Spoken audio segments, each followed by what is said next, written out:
Of the Lord, as the same as the Lord says, spoken to Ezekiel and Jeremiah, that you must eat the word of God like honey.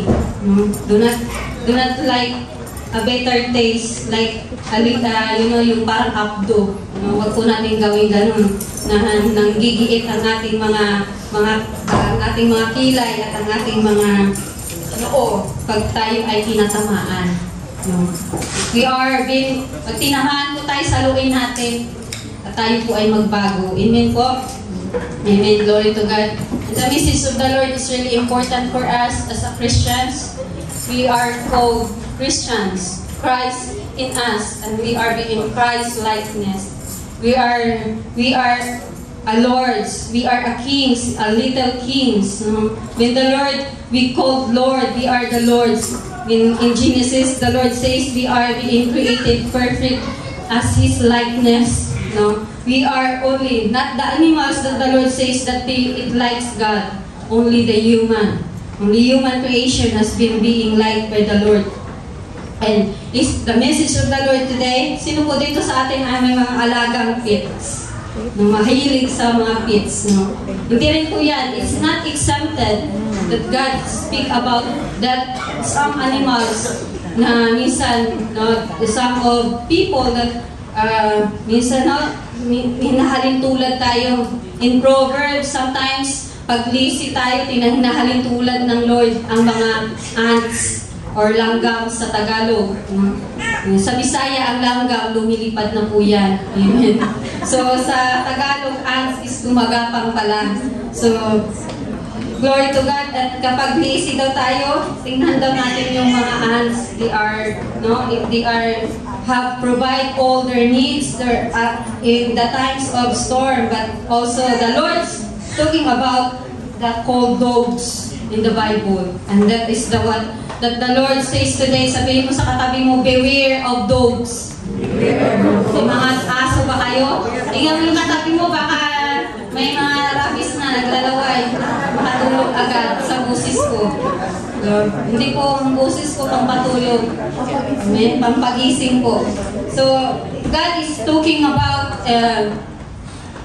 dogs in the Bible. And dogs that are not like a pet, that yung mga maliliit, we have that also in our families. We have this kind of chihuahua. But God is not mentioning about that one. That is, God is talking about the ravenous dogs that are wild. They are called wild dogs that God has talking about in the Bible. They are the people that God that there says warning.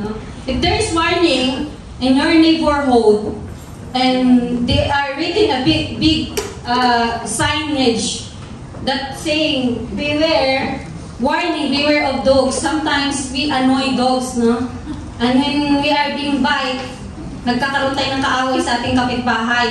We fight against our neighbors, but there's already signage. Sometimes Christian like that. They're already warning, but they are still take rest. They take rest to enter, even it's warned. And sometimes the Lord says that these people are like dogs. Why? Because people in the Bible often say dogs are symbol negatives traits. The traits negative. Even you train them, like they are using in these times of the generation 1,000 years now, they are created the anti-rabies. Or some people are trained, even the wild dogs, they are using in soldiers, in the airport, they are using that to discern what if you have bomb or something that you are bringing against the law. So in the Bible, it's also God is talking about this one. These are the people that have being negative traits. It leads you to your faith to distract. It leads you to astray from the faith of the Lord. It's oppose the faith and spread false teaching. They are more in talking about doctrines and tradition. They are applied in the church more legalistic. Like some other, I'm not saying I'm not fighting with them, but they're saying like there should not be preacher as no woman as preaching. or they are following more, they should be, their hair is long. That is legalism. No? And it leads you astray from your faith because you are being confused. And that is some people, they are applicable in their church like that. Legacy, you should not wear polo shirt, you should wear more but we are preacher, we are doing more like respectable and honorable to the eyes of those who are hearing us. But that sometimes they are using this kind, and they are called false teaching, the false doctrinal more, and they are traditional. They are negligent leaders. They are concerned about what's in the church rather than concerning the growth of the faith, of the heavenly spiritual concern of the soul of individuals. They are concerned sometimes more, and some of the they are payable money. They are teaching because of money. They are payable in some of the churches. Yes, they are studying law. They study the Bible, especially in America. Study the Bible because they gain salary from that, from teaching. But as we are independent church, we preach and we feed Word of God, those Bible study freely.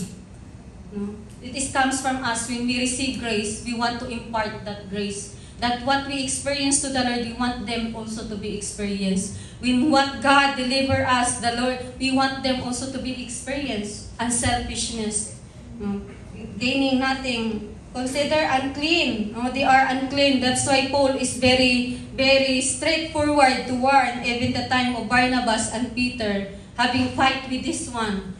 Because it started of Paul started in the Philippians chapter 3, that he says this in the Philippos because of those that are fighting and being confused, those people that are already hear the message of the gospel, the salvation of the name of Jesus. And they are implied, like called that in the Jewish, you cannot enter in the church without you are uncircumcised. Alam mo yung tinutuli, yung mga lalaki. So if only men are allowed in the church that are circumcised, how us we women, we are not allowed? Or sometimes they are putting veil just to cover the faces of the women. So they are fighting on this kind of, those leaders are fighting with this kind of teaching during the time in the time of Paul and Peter and Barnabas has been there in that one place in Europea. That's why Paul says in Philippians chapter 3, he says that no confidence in the flesh. No? It says that Paul is very straightforward because he studied. He is also a Jew that study more. He is not only encountering Jesus, but he studied Torah. He studied more in the law of the Old Testament. He studied one by one, word by word.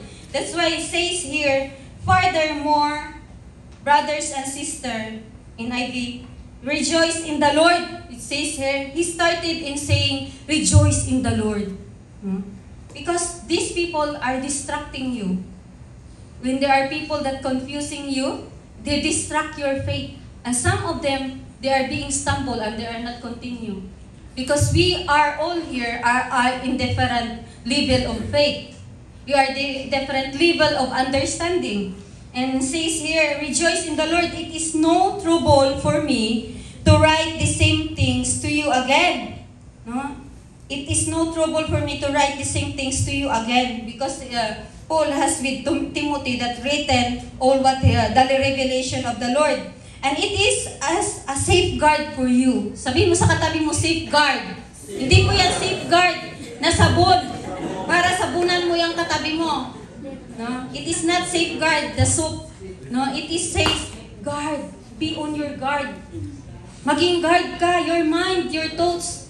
That Atenilla says very early, she said that when you watching, preaching, sometimes you hear those making those bloggers that just to have something that they can have in content.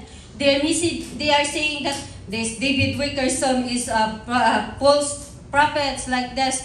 but they don't know real. You don't know really the story behind. You don't know they are that people that they are seeing. They are false prophet. These are the people that lead you to not to hear the message. David Bickerson is very strong preacher. No? The Derek Prince. There's so many in the but it says there. But here you have to word by word. You have to read your Bible. Even there is a preaching. You have to seek God by your effort. And that's why be on your guard. You heard many preaching. Sometimes you heard some preaching. Baptism is not really work on salvation right now. And that is lead astray and confusing your mind. That's why Paul was warned, those who already received Jesus, that be on your guard, safeguard. No, magkaroon ka ng na guard your faith. Guard the one that you received, the salvation. Kaya sabi niya dito, watch out. No, in NIV, watch out for those dogs. Ang tawag doon, dogs. Those people that are preaching against, that is not in the biblical way. It's not under, by opinion, by men. Doctrine by man. They are really good speaker. It's true. And that's why Paul says, watch out for those dogs. They are called dogs. Because they confuse, leading people into the astray. Those evil doers, because sometimes they do that because they want to cover up what they are doing. Cover up those evil that what they are doing behind. So many preachers now, they don't have confidence to see the truth, correcting, rebuking, teaching, lead them, direct them. They only want prosperity gospel. These evil doers, those mutilators, no, they are damaging you. Damage of the flesh, no, your flesh, your emotion, your natures. For it is we who are the circumcision. This time, it's not about circumcision, but your hearts to be changed. Circumcised of heart, you are from unclean. Circumcision and uncircumcision during the Old Testament is called unclean. Circumcision, they are being clean already by the Lord.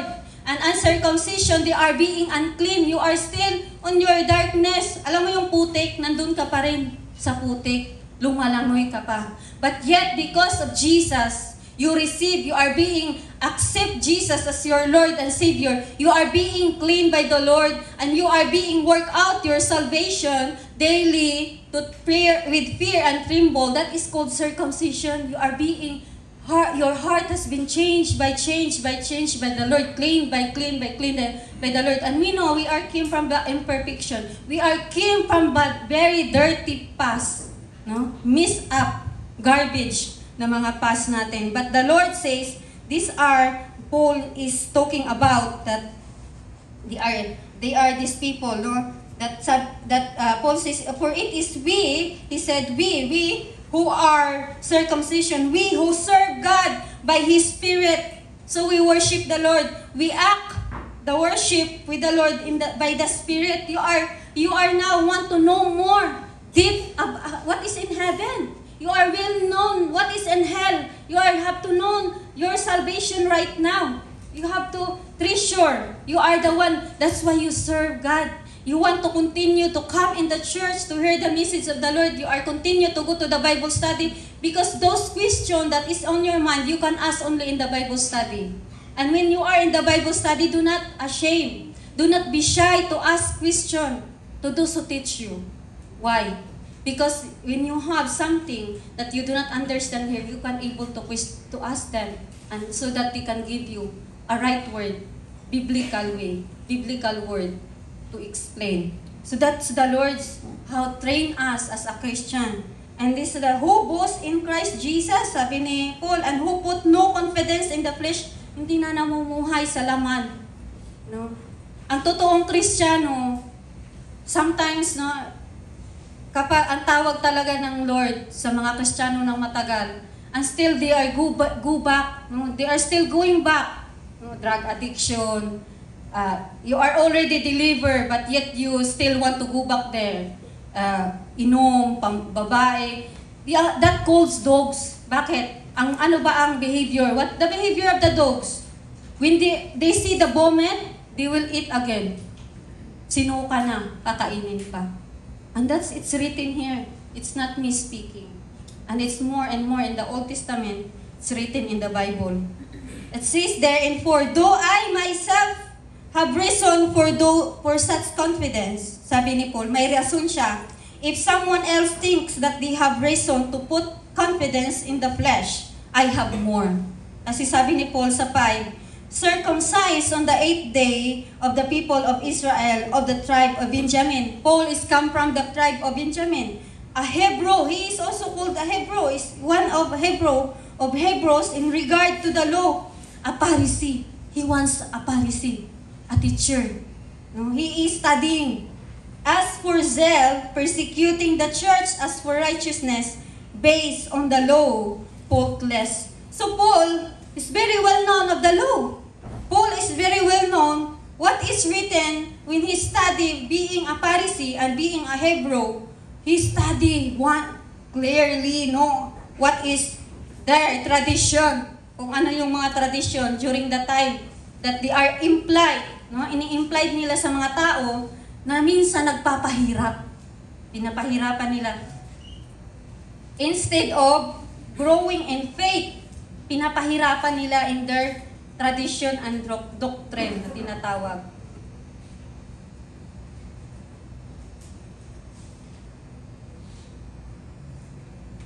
Wala ba yung slide ko, kuya?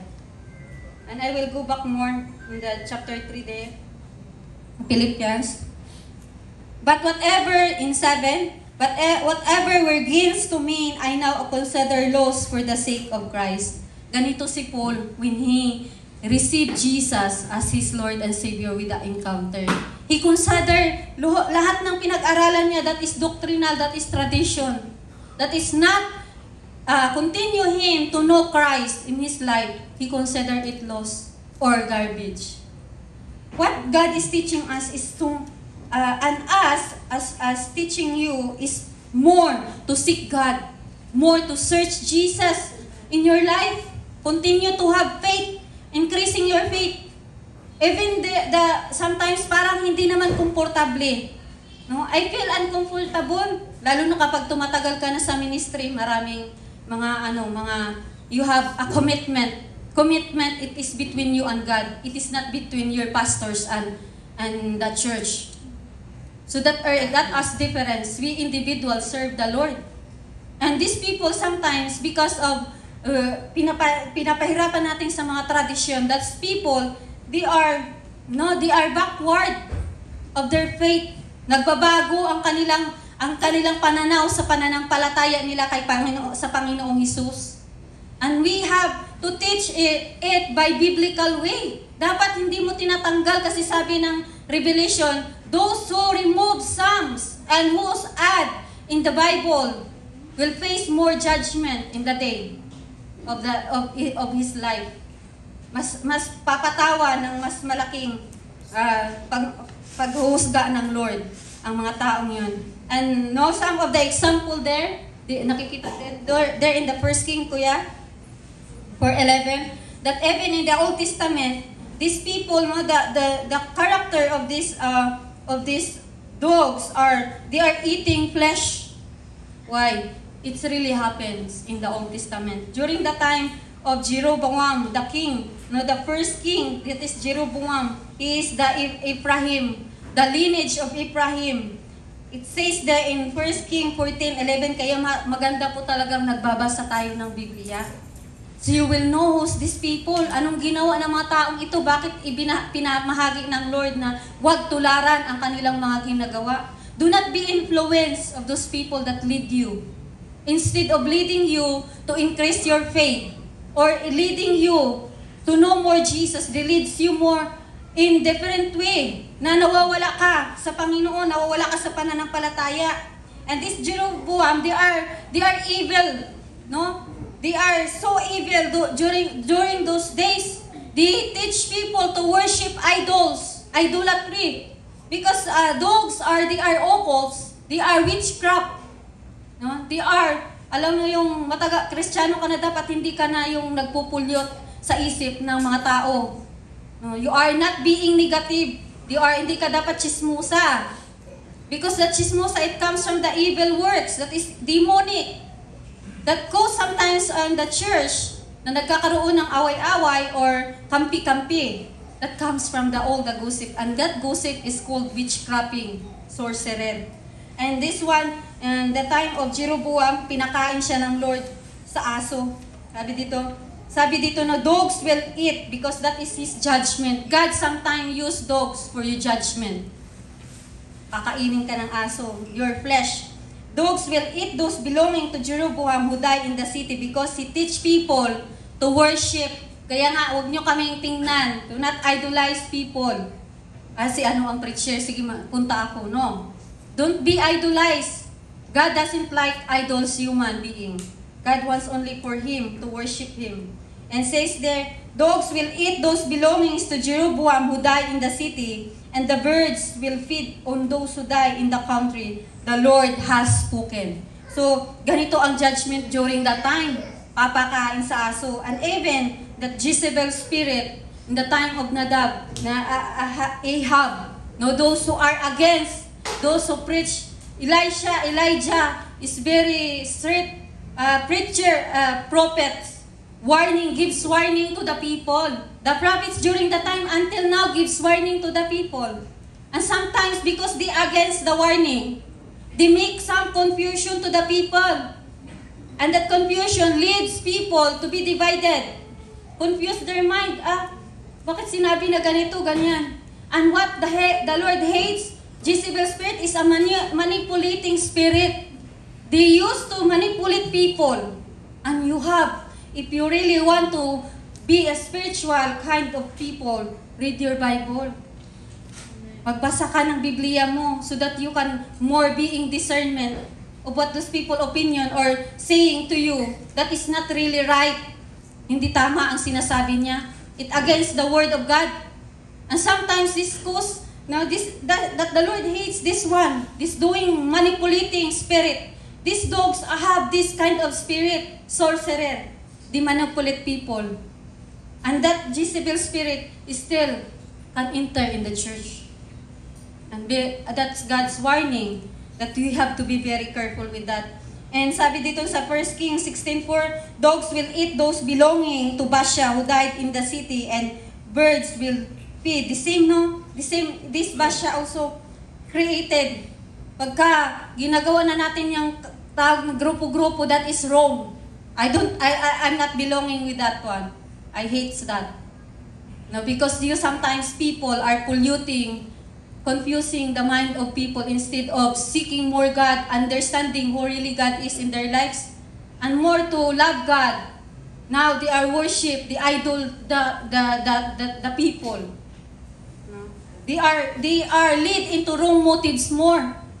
Palakpakan po natin si Lord. Kaya tingnan mo yung katabi mo, baka naglalaway na yan. Nagkakaroon na ng rabies, magiging wild dogs. No, they are being wild dogs. And 1 Kings 21:23 sabi, and also concerning Jezebel, the Lord says, dogs will devour Jezebel by the wall.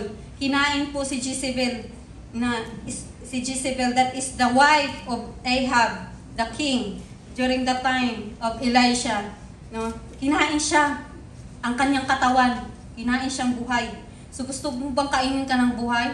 Ayaw mo siguro, no? Ayaw natin, no? So, kaya tayo ina-warningan tayo ng Lord that dogs are sign of disgrace and judgment to God. No? And in 1 Kings 22, bilisan na po natin.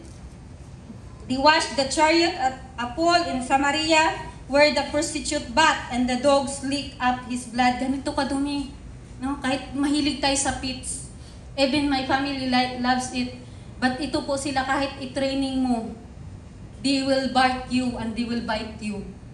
The good thing now, kasi may mga anti-rabies. No, minsan ginugupitan na yung mga ngipin nila.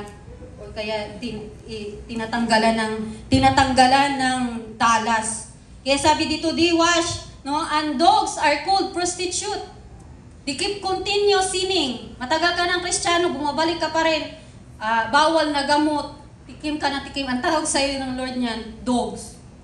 Because you keep going to those dirt. Balik ka pa rin dun sa dumi. Tikim ka pa rin ng tikim ng alak. Tikim ka pa rin ng mga bagay na alam mo na pinalaya ka dyan. No? That's people that their testimony is being in vain. Yung nagiging testimonya ng buhay nila is hindi talagang nagiging stand firm na totoo. They are false. No? They are love to lie. You look like they are very holy, but yet behind, secretly, they are doing something very evil. And the Lord hates that. And this is the warning of the Lord. No?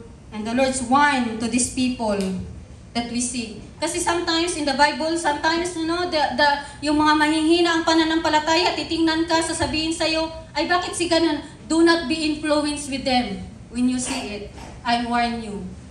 Continue to God's, when God's wash you by His blood, continue it. Wag mo silang tingnan. Because that influence is not really good at all. Because individually, these people, they cannot bring you to heaven. It will lead you into hell. These people.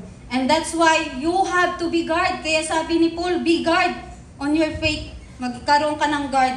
And Proverbs, sabi niya, as dog returns to his vomit, fools repeat their foolishness. They are being foolish. And I really straightforward to say that.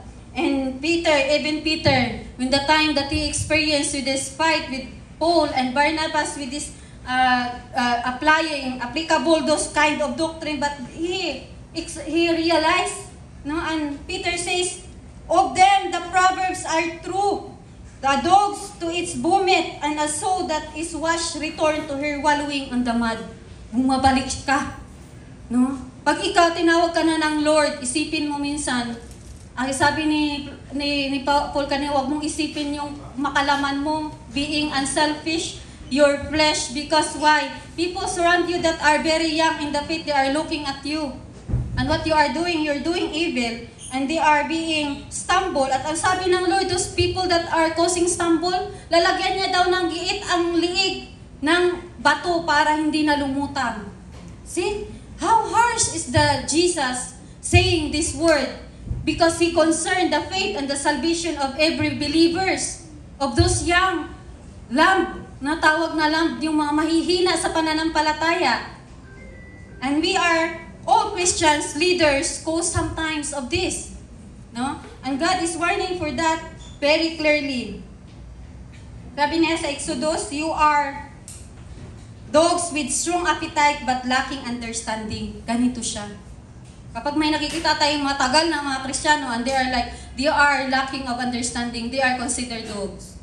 And sabi dito in Exodus 22:31, you are to be my holy people, so do not eat the meat of an animal torn by wild beasts, throw it to the dogs. No? Pinakain sa aso. Parang yung kanta, pinakain sa aso ang puso. Dinurog, no? Sinaksak, pinukpok ng martilyo. So tayo we should have broad mind, especially to those who are already walking and serving, standing here in the pulpit. No? Mahiya tayo minsan sa mga bago, na sa totoo lang, pag pumunta ka ng Bible study, they are growing more than yours. It's true. I see their faith. I see them how they being convicted of what they are doing. Kaya totoo yung sinabi na may nauuna na nahuhuli at may nahuhuli na nauuna. It's very true in talking about faith. No? In proper behavior, fake devotion to God's command. No? Fake, siya, copycat, hindi siya totoo. No? They are fake, they are false, they are lying. They are standing truth, but they are lie behind. Maraming mga kasinungalingan. And Isaiah 66 verse 3, but whoever sacrifice a bull is like one who kills a person. Never in the Old Testament na inhalay ang aso. Hindi yan katanggap-tanggap kay Lord. And we are being have behavior of this kind.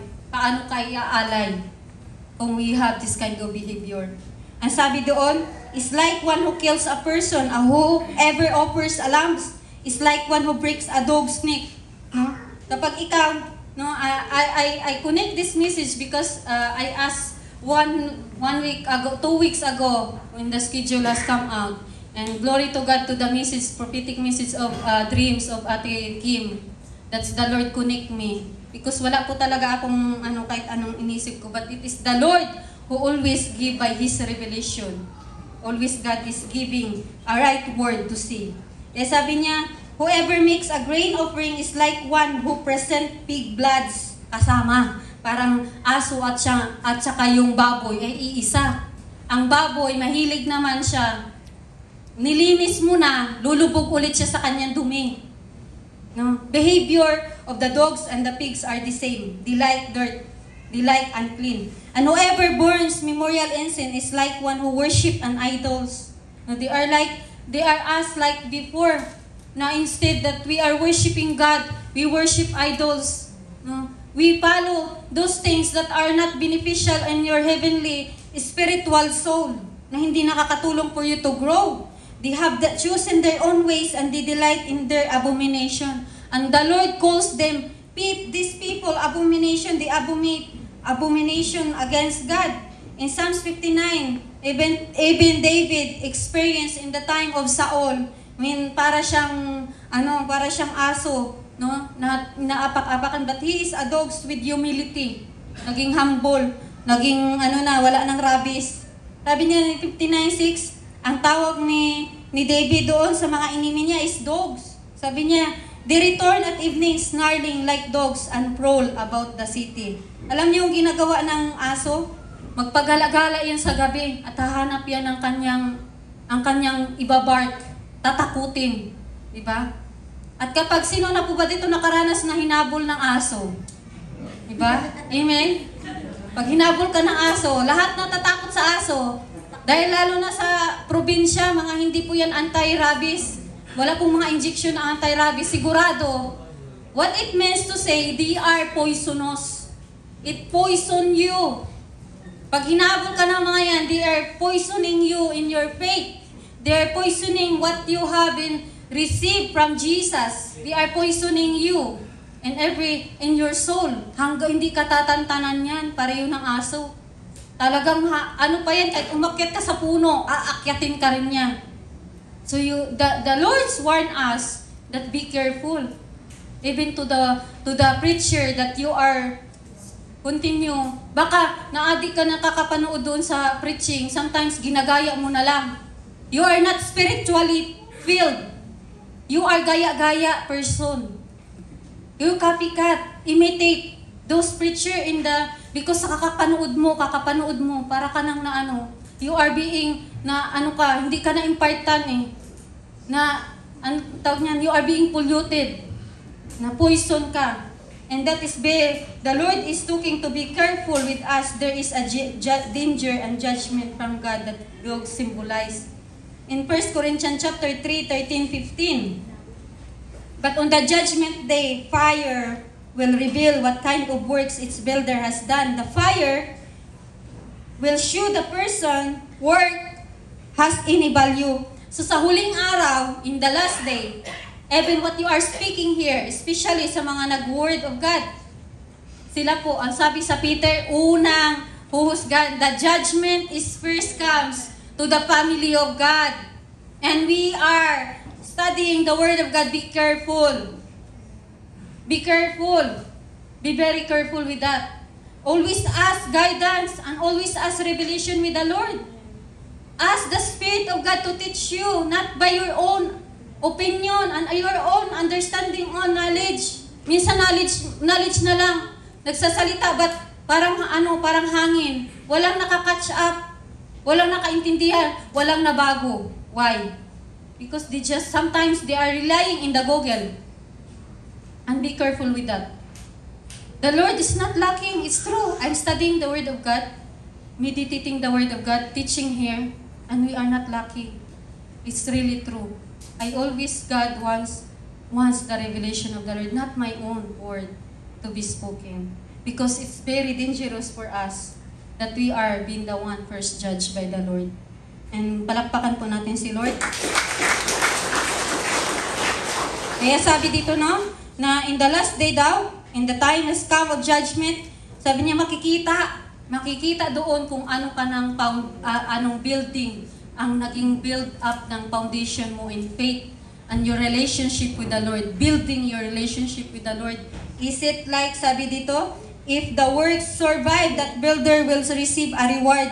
No? Kung yan ba ay ang ginamit niyang bahay sa building ng kanyang body, ng kanyang soul condition, the relationship with the Lord and him and her is like a straw. Alam mo yung parang nagtayo ka ng bahay na puro puro kahoy na madaling mabali, mabulok, magkaroon ng ipis at mga insekto. Or it is building truly in the stone, that is Jesus Christ. In the last days, we will know that in our life. Sabi dito, but if the works is burned up, the builder will suffer great loss. No? Or isa ka doon at puputulin ng Lord na sanga. We are Gentiles, come from Gentiles, and we are blessed because we know Jesus and we accept and we receive Jesus. We are so blessed kasi inugpong tayo sa sanga. We are not a truly descendant of the Lord. We are not Israelites, and be blessed, be rejoiced, be thankful na ikaw ngayon nakabilang ka sa nakikinig, nakatanggap, nakasunod sa Panginoon. Sabi kanina ni Kuya Nelson, yung kaibigan ba niya yun, namatay. At siya, nakakilala pa siya kay Lord. The same. The same. No? That what is talking about in us. Na sinasabi that when we are like that, we are being born in the fire. Pag hindi, hindi ka para kang kahoy na walang bunga, puputulin ka ng Lord. Hindi ka namumunga. Nagkakaroon ka na tutuyo ka hanggang natutuyo ka. Puputulin ka ng Lord at gagawin ka na lang panggatong. And that is very dangerous in the judgment day. The builder will be served but like someone barely escaping the walls of flames. Hindi tayo makaka-escape kay Lord. No one can escape the Lord. No one can escape the judgment of God. You cannot say na di pa naman dumadating si Lord, matagal pa ang raptures. Matagal pa ang judgment day. How would you know? Do you know that maybe tomorrow you will not be even can breath? Wala ka nang hininga bukas. And how you face God? If you really don't understand your faith and your relationship with the Lord. In Isaiah 56:10-11, for the leader of my people, the Lord, watchman, his shepherd, are blind and ignorant. They are like silent watchdog. May mga tinatawag din na watchdog. Pag nanonood po kayo ng Shaun the Sheep, no? Si Nelia po, buntis yan, mahilig po yan manood. Nung buntis pa siya, mahilig siya manood ng Shaun the Sheep. Now, Shaun the Sheep there is called watchdog. Those watchdog, they are prophet. Like us, we are preaching of the Lord that they giving warning to the people that the enemy has come. Kailangan mo, they are barking. The way they are warned is to bark. But this watchdog has talking about of Isaiah, they keep silent. Traitor. No? They are traitor. They don't want to give warning that na ang kanyang kapatid nilalapa na ng wolves. But still, they keep silent lang. Wala siyang sasabihin. Kahit ang kapatid niya nagkakasala na, talamak na, hindi niya pa rin sasabihin. That is watchdog that are silent. They are not doing bark. They're not barking. Alam niyo, try niyo nga mag-bark. Diba? You should bark. You have give warnings. And do not misinterpret that people in the GCKC, they are very strong people to see that. No. Because that is our commitment with the Lord to give warn to you and to me especially, to my life and to my soul. And these are the one that Isaiah was talking about. Sabi niya, they are ignorant, they are blind, nagbulag-bulagan sila. They are being ignorant, na kinakain na, nilalapa na ng demonyo ang kanyang kapatid. Hinahayaan niya lang, hayaan mo siya, buhay niya yan. Kasala siya dyan, bahala siya. Nilalapa na ng kapatid mo, ang kapatid mo, pinagtutulungan na, hindi ka pa rin nag-signal, nagwa-warning. No? At what if that nilalapa, bukas makalawa, namatay siya? Kanino sagutin yon?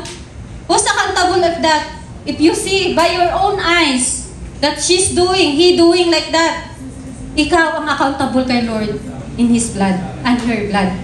Ikaw ang magiging accountable on that person.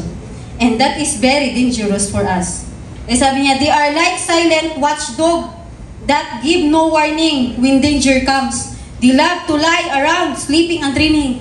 Kailangan naman kasi. Minsan nakikisabay ka kasi you benefits, may benepisyo.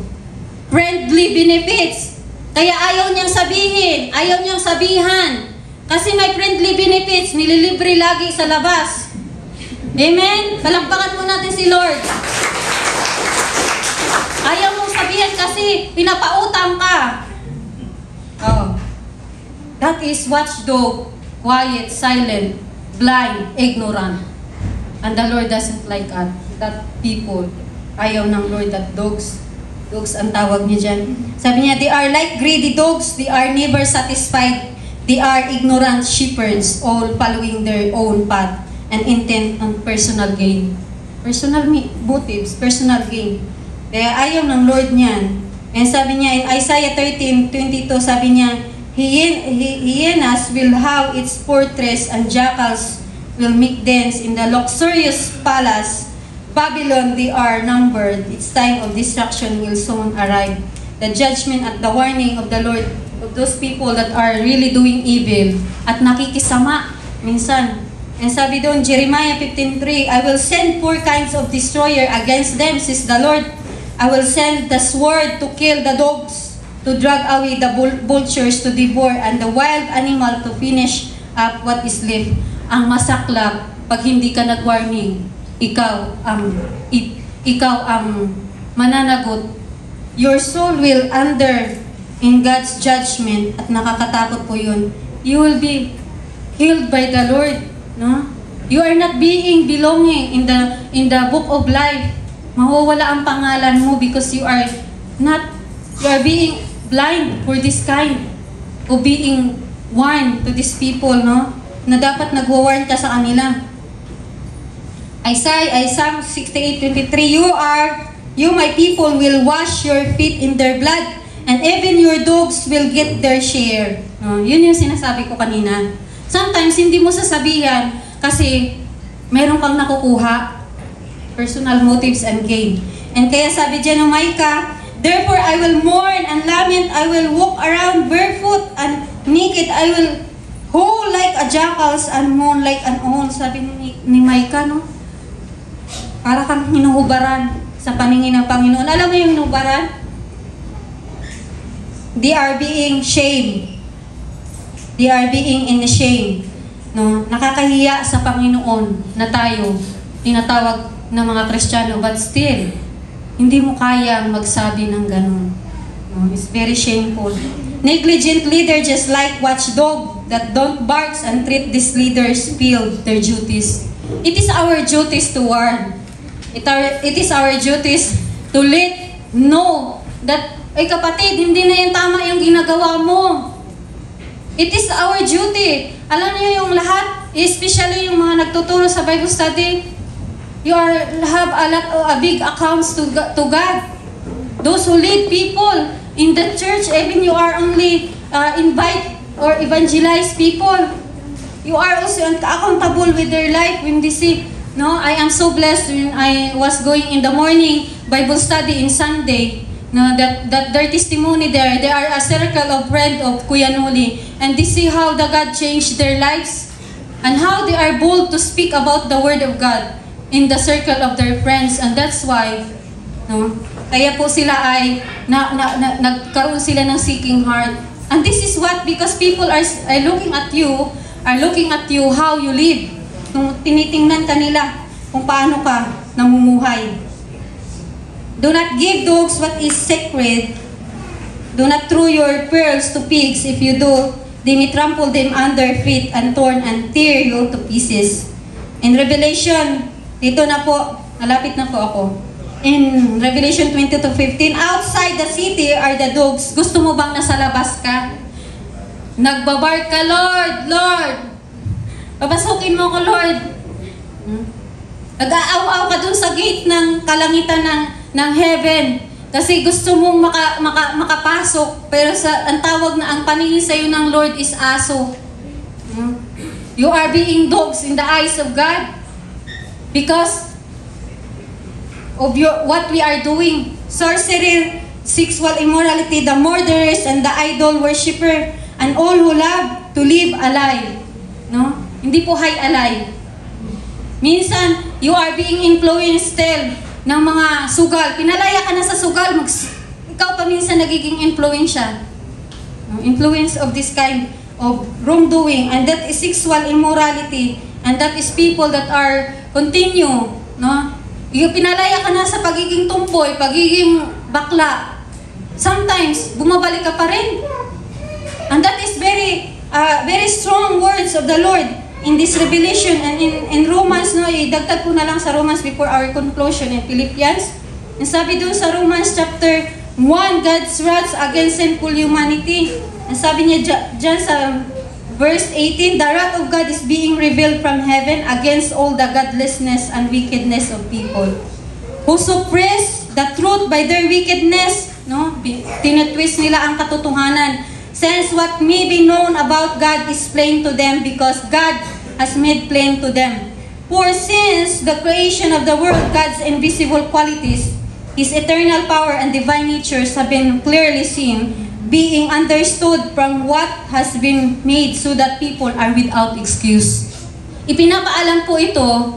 We give the warrants, we read the message of the Lord, we read the book in the book of the Bible so that we don't have excuse. Wala po tayong exemption to God. Eh sabi niya in 21:4, although they know God, they neither glorify Him. These people are no God. And as God nor give thanks to Him. Nagpupuri din itong mga taong ito. But their thinking become futile. Yung mind, baka nagpupuri ka dyan, pero yung mind mo, ang gaganda naman itong mga tamburin. Futile. Foolishness. Baka pumunta lang kayo dito sa church, naghahanap kayo ng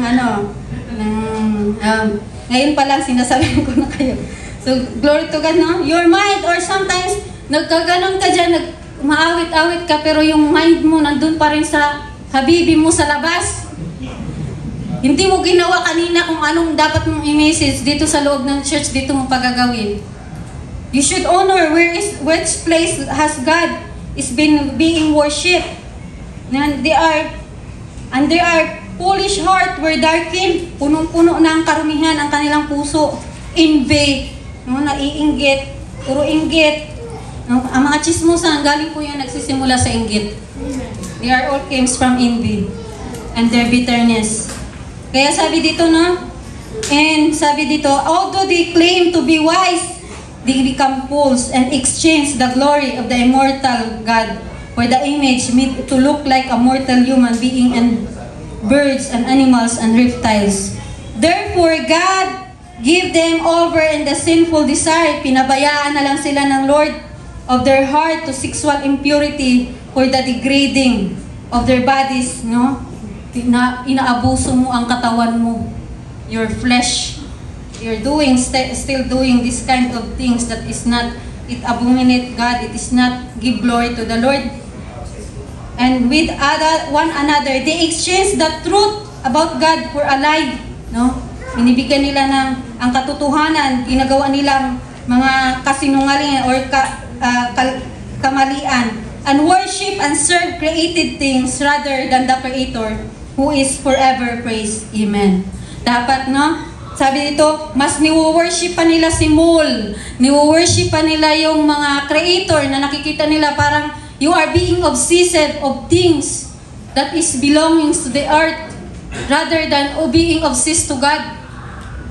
Na minsan, obsessed sa asawa, obsessed sa mga anak, obsessed sa mundo. They are being obsessed of that worldly things. No? Obsessed sa gaming, obsessed sa bisyo. This is what God has talking about in this, Paul has talking about this in Roman. That they should worship God, the one who create us, rather than the things that we being created in this, the human being. Minsan ang cellphone, ang wino-worship, hindi nabubuhay pag walang cellphone. No? Hindi makapag-fasting sa cellphone. It's true. We do fasting in our cellphone, kaya hindi po ako nakakapagbasa ng mga mensahe, lalo na kapag nag-word of God minsan. No? And sabi dito, because of this, God gave them over to shameful lust. Even their women exchange natural sexual relation for our natural ones. Mayroon pang mga news, nag-asawa ng mga hayop, no? Nag-asawa ng lizard, nag-asawa ng kabayo, nag-asawa because of obsessive spirit of sorcerer, witchcraft. No? That is a demonic spirit that are in the dogs. That are demons that is inside the dogs. Kaya sabi dyan, in the same way, they are being wild. Alam mo yung mga wild? No? They are being wild in the six. Kaya kahit lalaki sa lalaki, papatol na lang, babae sa babae, hindi na nakuntinto. No? In the tag niyan, gender.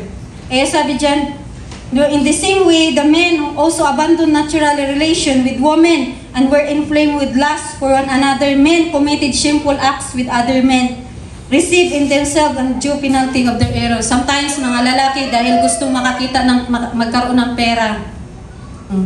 Totoo po yan. It's a reality. Gagagamit na lang para magkaroon ng pera. Para kumapit sa patalim. Hindi lang po yung mga nag-boyfriend ng mga in a wrong relationship in a ibang lahi, but the same things that they are doing, they use this kind of yung homosexual just to gain something. And it's very sad fact, no, that the Lord doesn't like that and we are being called dogs. And sabi doon, but this is my encouragement to every one of us as we hear the message of the Lord saying na kailangan tayo we show an example to God. Sabi dito, Philippians chapter 2, you must have the same attitude that Christ Jesus had. Because what we are talking is that is the behavior of the dogs. And the Lord doesn't like you must have a behavior of sheep or lamb. Tupa, humility, humble. Ang sabi dito, you must have the same attitude that Christ Jesus had. Though He was God, He did not think of equality with God as something to cling to. Instead, He gave up His divine privilege. He took the humble position of a slave and was born as a human being. When He appeared in human form, He humbled Himself in obedience to God and died a criminal death on a cross. Therefore, God elevated Him to the place of highest honor and give Him the name above all other names, that the name of Jesus every knee should bow in heaven and on earth and under the earth, and every tongue declare that Jesus Christ is the Lord, to the glory of the God the Father. So magkaroon po tayo, when you hear today, at kung tinamaan ka, magkaroon ka ng renewing mind. Because that message is warn us. You don't know what is been happening for you tomorrow. Your life is not a guarantee. Our life is not a guarantee here in the world. Mayroong bata, may baby, may matanda, kinukuha na ng Lord. And this time, the Lord wants to magkaroon tayo ng heart, examine ourselves. Lord, I cannot do these things because without you. Hindi, kailangan natin to acknowledge Jesus. We should acknowledge Jesus in our life, that He is our Savior. He can save us. When the Lord says He delivered all her servant, until now, He delivered us. It's the same God will deliver us. And let us rise up.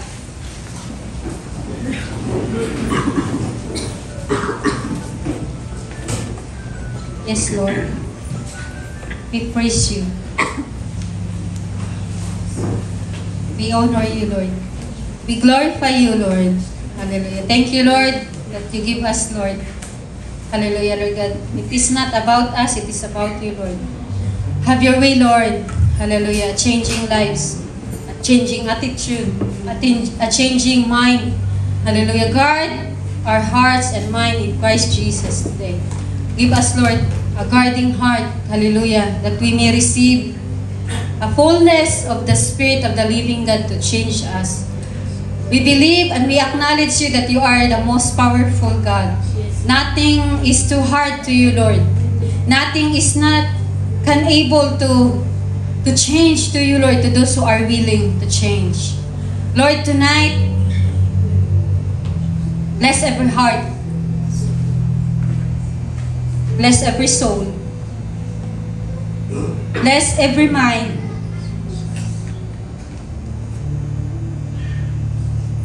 Bless all your people, Lord. Be Lord, today we ask for the repentance.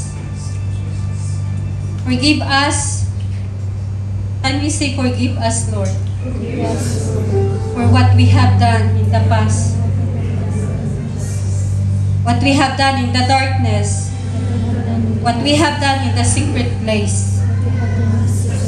We want you, Lord, to change us. Change our way of living. Change a way of our understanding. Change us, Lord, increase our faith, Lord. We want to have a relationship with you, Lord. We want to be holy, Lord. We want to be righteous. We want our name to be in the book of life. We want our name be glorified in heaven. We want to be with you in your presence, Lord. And tonight, Lord, protect us from the every demonic power, any evil spirit linger in us, lurking in us. Protect us with your blood. In the name of the Father, of the Son, of the Holy Spirit, we pray.